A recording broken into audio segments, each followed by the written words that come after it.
మాజీ మంత్రి ఆర్కే రోజా గారు ఈరోజు మీడియా ముఖంగా మాట్లాడుతూ మరొక్కసారి జగన్మోహన్ రెడ్డి గారి హయాంలో మెడికల్ కాలేజీల నిర్మాణం జరిగింది అని చెప్పేసి ఆవిడ మాట్లాడుతూ ఉన్నారు. వాటన్నిటిని కూడా ఎవరికి కావాలంటే వాళ్ళందరూ కూడా రోడ్డు మీదకి వచ్చి అవన్నీ చూపిస్తాం, మేము స్పెషల్ బస్సులు పెట్టైనా సరే చూపిస్తాం అని చెప్పేసి ఛాలెంజ్ విసురుతూ ఉన్నారు. మరో పక్క చూసుకుంటేనేమో ప్రస్తుత ఆంధ్రప్రదేశ్ రాష్ట్ర హోమ్ మినిస్టర్ అనిత గారిని దృష్టిలో ఉంచుకొని కూడా ఆవిడ చూపెట్టిన ఆధారాలను కూడా అవాస్తవాలని చెప్పేసి ఆవిడ గురించి మాట్లాడుతున్న పరిస్థితి. మరి మొత్తానికి రోజా గారి వ్యాఖ్యల గురించి పూర్తి విషయాలు తెలుసుకోవడానికి స్టూడియోలో మన ముందు ఉన్నారు సీనియర్ జర్నలిస్ట్ దుర్గా కుమార్ గారు. సార్ నమస్కారం అండి. నమస్తే వెంకట్, మన లియో వీక్షకులు. సార్ ఇప్పటిదాకా ఇన్ని రోజులు మెడికల్ కాలేజ్ గురించి జగన్మోహన్ రెడ్డి వాళ్ళ బ్యాచ్ ఏదేదో మాట్లాడుతున్నారు. ఎట్టకేలకి ఈరోజు రోజా గారు స్పందించారు. ఇన్ని రోజులు అజ్ఞాతంలోకి వెళ్ళారు అనుకుంటా బహుశా. ఈరోజు బయటకు వచ్చి మీడియా ప్రెస్ మీట్ పెట్టి మాట్లాడుతూ వాటన్నిటిని వీడి దగ్గర ఉండి చూపిస్తారంట. హోమ్ మినిస్టర్ గారిని పట్టుకొని మీరు జర్నలిస్టా మినిస్టరా అట్లా చేస్తారంటని చెప్పేసి మాట్లాడుతున్నారు. ఆ వాస్తవానికి ఆవిడ చేసింది ఏంటంటే స్క్రీన్ ప్రెజెన్స్ ఇచ్చి ఇవి అని చెప్పేసి వాస్తవాలు చూపించింది. రోజా గారి వ్యాఖ్యల గురించి మీరు ఏమంటారు? వెంకట్ గారు, ఇప్పుడు రోజా గారు ఒక సవాల్ ఇసిరింది. బీసీ మినిస్టరు, కూటమి ప్రభుత్వంలో మంత్రి సబిత గారు మొన్న విలేకరులని ఇతర ప్రజల్ని కూడా తీసుకెళ్ళి ఆ మెడికల్ కాలేజీ పునాదులు మాత్రం తవ్వి పిల్లర్లు లేపారు. ఫస్ట్ ఫ్లోర్లో సగం పిల్లర్లు. ఆ పిల్లలు కూడా మునిగిపోయినట్టున్నాయి కదండి పెనుగొండలో మెడికల్ కాలేజ్ చూపించింది కదా. ఆమె ఇప్పుడుదో పూర్వకాలం వీళ్ళు పునాదులు వేసినప్పుడు చూపించలేదు, నిన్న ఆమె స్వయంగా తీసుకెళ్లి చూపించింది కదా. ఇప్పుడు ముంజేతి కంకణానికి అర్థం ఎందుకని, కట్టని కాలేజీలన్నీ ఎక్కడే ఉన్నాయి. అట్లాగే ఇప్పుడు అమరావతిని ఏ విధంగా ఆయన నిలిపేశాడో, ఆయన ప్రారంభించిన మెడికల్ కాలేజీల పరిస్థితి కూడా అదే అయింది. ఇప్పుడు ఇదేమో కక్షతో చేశాడు, అక్కడేమో నిర్లక్ష్యం, నిధుల కొరత. కానీ గంభీరంగా 17 కాలేజీలు అనౌన్స్మెంట్ చేయటం, వాటికి కొబ్బరికాయలు కొట్టడం, లేకపోతే కొంచెం పునాదులు లేపటం వరకు చేశాడు. పునాదులు లేసినందువల్లే హాస్పిటల్ అయిపోద్దండి. సమగ్రంగా ఎంత చేయాలి? బిల్డింగులు కడితే కూడా హాస్పిటల్ అని అనలేము. బిల్డింగుల లోపల పరికరాలని, సిబ్బందిని, అంత వస్తువులు అన్ని కల్పించినాడు. బెడ్లు వేసి అన్ని ఆక్సిజన్ ప్రతిదీ కల్పించినప్పుడే అయితే సమగ్రంగా ఒక హాస్పిటల్ అన్నాం. చాలా మంది బిల్డింగులు అయితే కట్టేస్తారు. ఎవడైనా బిల్డింగులు కడతాం పెద్ద మాట కాదు. అందులో దానికి కావలసిన పరికరాలు, సిబ్బందిని అంతా సమకూర్చాలి. అంతేగాని ఒక ఆరోగ్యంగా సేవలు అందవు. అంతే కదా, దాన్ని హాస్పిటల్ అంటారు. పిల్లర్లు లేపి మేము ఆపేసాము, అవన్నీ మేము శాంక్షన్ చేసాము, కట్టామని రోజా అంటే, రోజా నోటికి ఏదైనా మాట్లాడుతుంది. ఇప్పుడు సబిత గారు స్వయంగా స్పాట్ లోకి వెళ్ళింది, అది హాస్పిటల్ కాదని చెప్పగలదా రోజా? అది మేము హాస్పిటల్ కోసం మొదలెట్టి కట్టిన పిల్లర్లు కాదయ్యి, మేము కట్టిన హాస్పిటల్ వేరే సాట్ ఉంది పెనుగొండలో, అది పనిచేస్తుంది, ఇది ఏదో పాత ఎవరిదో బిల్డింగ్ చూపించిందని చెప్పగలుగుతుందా? లేదు, ఇంకా చాలా మెడికల్ కాలేజ్ చూపించారు. ఇప్పుడు ఆమె అనిత గారు చూపించింది అంటే వాస్తవాలు. నిజంగా గనక రోజాకి అంత దమ్ముంటే అఖిలపక్షం ఒక పార్టీ కాదు, అఖిలపక్షం అన్ని రాజకీయ పార్టీలు, వాళ్ళకి ఎమ్మెల్యే సీట్లు ఉన్నా లేకపోయినా ప్రజా జీవితంలో ఉన్నారు కదండి. వామపక్షాల వాళ్ళు, లేకపోతే అన్ని రాజకీయ పార్టీల వాళ్ళని, తర్వాత మెయిన్ స్ట్రీమ్ విలేకరులని, అలాగే సమాజంలో ప్రముఖమైనటువంటి వృత్తుల్లో ఉన్న వ్యక్తులను, ఒక డాక్టర్ని, ఒక లాయర్ని, లేకపోతే సామాజికవేత్తని తీసుకెళ్లి చూపించమనండి. ఎన్ని కాలేజీలు అయినాయో వాళ్ళు కూడా చూస్తారు. అందులో పేషెంట్స్ ఉన్నారా, సేవలు అందుతున్నాయా, బిల్డింగ్లు పూర్తి అయినాయా, దాంట్లో పరికరాలు పెట్టారా, ఎన్ని అయినాయి, ఎన్ని అవ్వలేదు, అసలు అయిన అటు పరిస్థితి ఏంటి, అయినాయా 17 లిస్టు పట్టుకోమనండి, చూపించమనండి. చూపిస్తే కనుక అదే మీడియా వాళ్ళందరూ చూపిస్తారు కదా, ఇదిగో ఇది ఫలానా ఊర్లో మెడికల్ కాలేజీ ఇదో జరుగుతుంది, ఇవన్నీ జరుగుతున్నాయి, ఇగో ఈ హాస్పిటల్, దీనికి అనుబంధంగా 200 బెడెడ్ హాస్పిటల్, అట్లా అది చూపించాలి. అంతేగాని అనిత గారిని పట్టుకుని ఆమె మంత్రి విలేకర అంటే, మంత్రి అయినా విలేకరైనా వాస్తవాలు చెప్పేటప్పుడు చెప్పాలి. ఎందుకంటే అవతల చెప్పిన ఆయన చిన్న ఆయన కాదు, ఒక పార్టీకి అధ్యక్షుడు.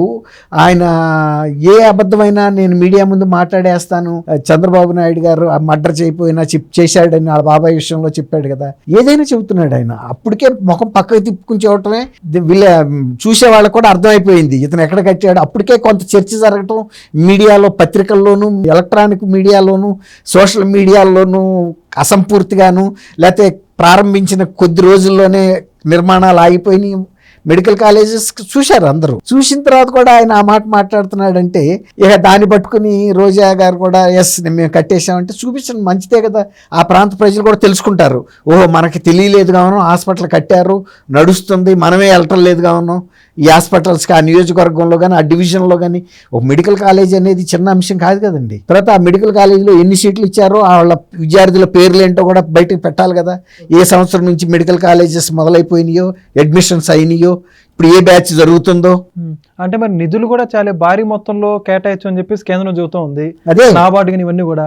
మరి అంత నిధులు ఇచ్చిస్తే ఇక్కడ ఇంకా ఏం గ్రౌండింగ్ అవ్వలేదు, కొన్ని గ్రౌండింగ్ అయిన వస్తువులు అవన్నీ ఏమంటారండి? అదే అన్న, ఇప్పుడు ఏం చేశారు వీళ్ళు? ఇప్పుడు నిధులు ఇచ్చే నబార్డ్ లాంటి సంస్థలు ఉన్నాయి, కేంద్ర సంస్థలు ఉన్నాయి. మరి వీళ్ళు కూడా మేము విపరీతంగా మద్యం ఆదాయం పెంచామని చెప్పారు. మరి ప్రజలకు అవసరమైన వైద్యానికి మెడికల్ కాలేజెస్కి 17కి 17 పనిచేస్తున్నాయి. జగన్మోహన్ రెడ్డి గారు చెబుతున్నాడు, అక్కడ వెళ్ళే బస్సులు కానీ ట్రైనుల్లో వెళ్ళేవాళ్ళు కూడా ఆగిపోయి బస్సు ఆపండి, మేము చూడాలి ఇంత అద్భుతమైన కట్టడాన్ని చూసి వెళ్తున్నారంట 17 కాలేజీలని. ఆయన ఏం భ్రమంలో ఉన్నాడండి. ఆయన ఏదో సీమరాజా చెప్పినట్టు ఆ మాత్రలు పనిచేయటం లేదా ఏంటి, ఆ లండన్ మందులు. All India institute of medical sciences లేకపోతే నిమ్స్ లేకపోతే ఇలాంటి నడుస్తున్నాయి కదా సక్సెస్ఫుల్గా. కాకినాడలో మెడికల్ కాలేజెస్, రాజమండ్రిలో అనేక సార్లు నడుస్తున్నాయి కదా, గతంలో ప్రభుత్వాలు ఏర్పాటు చేసినాయి. అవన్నీ తను కట్టాననే భ్రమలో ఉన్నాడా? ఈ బస్సులో ఆగి చూస్తున్నారంట. ఏమి మామూలుగా ఉన్నట్టా లేకపోతే ఆ మనిషి ఏదన్నా కలలు కలుంటున్నాడా మరి తెలియట్లా. ఒకవేళ కనుక నిజంగా 17 కాలేజీలు కనుక అయ్యి ఉంటే ఆయనకి 11 సీట్లు వచ్చాయి కాదండి, కనీసం 30 సీట్లన్నీ వచ్చాయి. ఎందుకంటే ఆ డివిజన్స్లో, ఆ నియోజకవర్గాల్లో అంత డెవలప్మెంట్ చూసిన ప్రజలు వేసేవాళ్ళే. కానీ ఇతను ఆ ఆరంభ స్వరత్వమే కానీ మాటలు చెబుతున్నాడు, పని జరగటం లేదు, ఎక్కడెక్కడ ఆగిపోయినాయి డెవలప్మెంట్ అని చూడబట్టే అంత తక్కువ స్థాయికి ఆయన దిగిపోయాడు. ఇప్పుడు రోజా కనుక నిజంగా ఆ పార్టీని నిలబెట్టగలిగిన శక్తి, నిజమైన ఉద్దేశం ఉంటే ఆమె ఛాలెంజ్గా తీసుకుని బస్సు పెట్టుకుని మీడియా నెంబర్ పెట్టుకుని మెయిన్ ఛానల్స్ తిప్పి చూపిస్తే కనుక 17కి 17 కనుక బ్రహ్మాండంగా జరుగుతున్నాయి. సిబ్బంది కొరత లేదు, పరికరాల కొరత లేదు, నిధుల కొరత లేదు. తర్వాత మెడికల్ కాలేజీల్లో కూడా ఒక 2-3 ఏళ్ల నుంచో అడ్మిషన్స్ కూడా మేము ఇచ్చాము. ఇప్పుడు 3వ బ్యాచ్ జరుగుతుందని చెప్పి వాళ్ళ పేర్లు కూడా విడుదల చేస్తే కూడా చాలా బాగుంటుంది. అంతేగాని తిరుమలలో గనక టీటీడీని దుర్వినియోగం చేసి అక్కడ మాడ వీధుల్లో రాజకీయాల గురించి మాట్లాడి ఇతర పార్టీలని, వ్యక్తుల్ని శాపనార్థాలు పెట్టడం, ఆ స్థాయి ఒక మంచిది కాదు. అలాంటి దానికి గుణపాఠం చెప్పేశారు నగిరి ప్రజలు. అమ్మ, నువ్వు నగిరిలో ఎమ్మెల్యేగా ఉండి నీ సంపాదన నువ్వు చూసుకున్నావు, లేకపోతే తిరుపతి దేవస్థానానికి తీసుకెళ్ళి మా అందరి దగ్గర డబ్బులు వసూలు చేసావు తప్ప నువ్వు నియోజకవర్గానికి చేసింది లేదు, మా పట్ల నీకు ప్రేమ లేదు అనేది తెలవబట్టే కదా.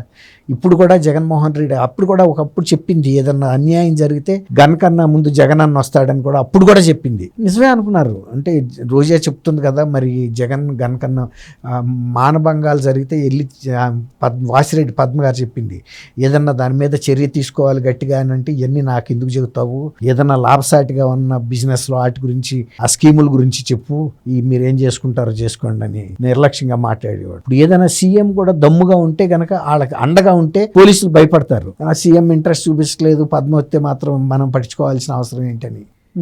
కొంతమంది మంత్రులు ఇదే రోజే మాట్లాడింది, మానభంగం ఒక బీహార్ అమ్మాయిని రేపల్లిలో అనుకుంటా చాలా దారుణమైన మానభంగం చేస్తే ఈ మానభంగాలకి ఇంత ప్రాధాన్యత ఇచ్చి మాట్లాడాల్సిన అవసరం ఏంటంత. చాలా అందరూ మహిళా సంఘాలు కూడా తిట్టిపోసినాయి, మనిషివేనా నువ్వు, ఆడదానివే, మేము చెప్పుకోవడానికి కూడా సిగ్గుపడుతున్నావు అని. అంతకుముందు ఏ అన్యాయానికి మహిళలు జరిగితే వస్తానన్న రోజా ఆ రకంగా మాట్లాడి ఇప్పుడు 17కి 17 మెడికల్ కాలేజీలు రన్ అవుతుంది నేను చూపిస్తానంటే, చూపిస్తే కనుక రోజా గారి విశ్వసనీయత పెరుగుతుంది.